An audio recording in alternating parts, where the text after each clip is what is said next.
Hello, good morning. We are a new company that all Fridays are going to be doing podcasts But Longoria, about what kind of teams are going to be? about themes that are happening nowadays, like now the COVID 19. Tell them more, Roman.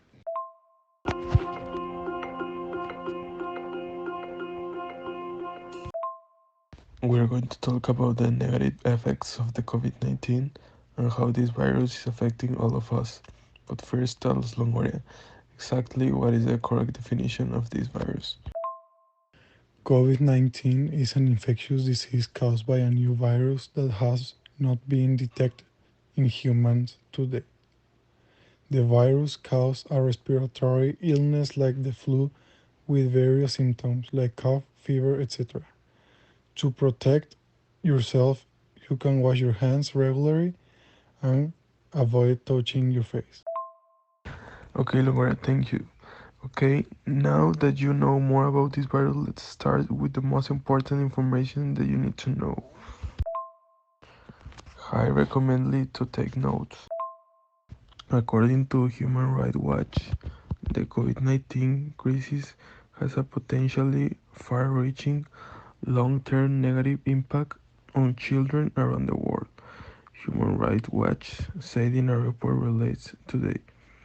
The impact is likely to be devastating, even though children who contract COVID-19 appear to have less severe symptoms and lower mortality rates than other age groups.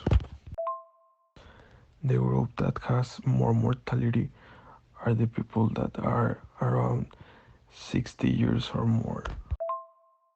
More than 1.5 billion students are out of school, whisper job and income loss and economic insecurity among families are likely to increase rates for children labor, sexual exploitation, teenager pregnancy, and child marriage.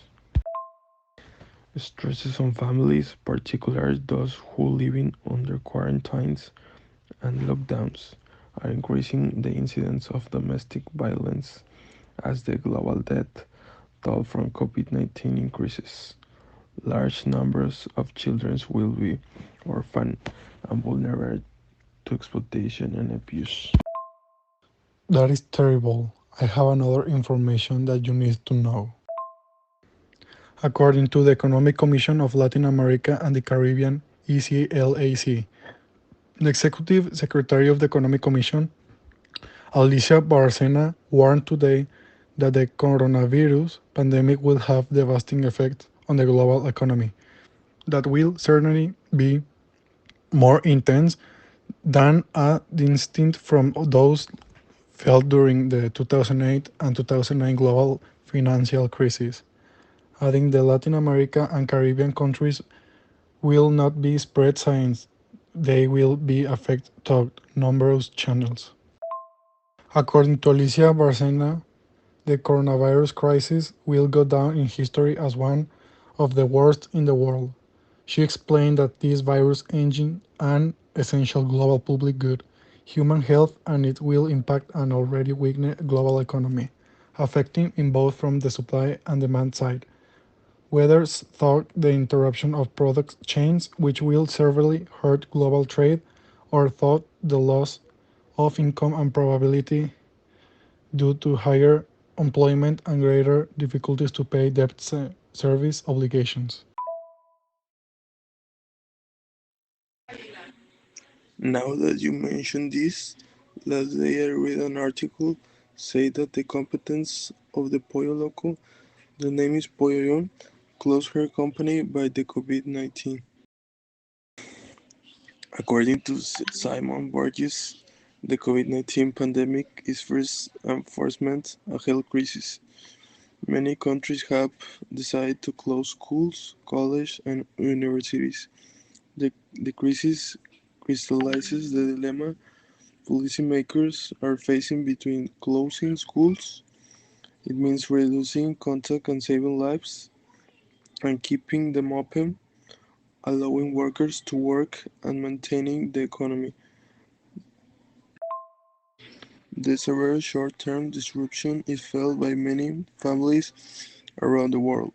Homeschooling is not only a massive shock to parents' productivity, but also to children's social life and learning. Teaching is moving online on an undistanced and unprecedented scale. Student assessments are also moving online, with a lot of trial and error and uncertainty for everyone. Many assignments have simply been cancelled. Importantly, these disruptions will not just be a short-term issue, but can also have a long-term consequences for the affected cohorts and are likely to increase inequality.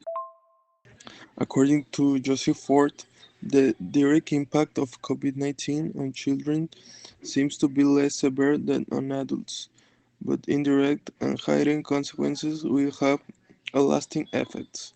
The choices we make now can stave off some of the worst of this.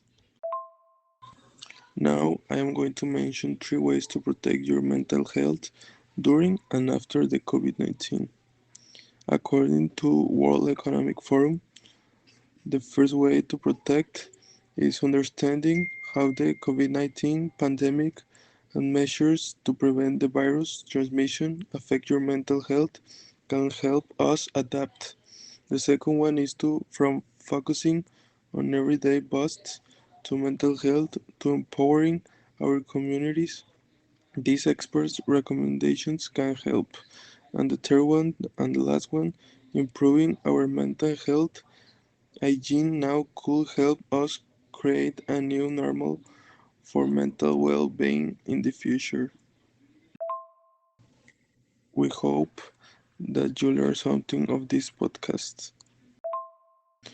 Thank you for hearing us, and we see each other tomorrow.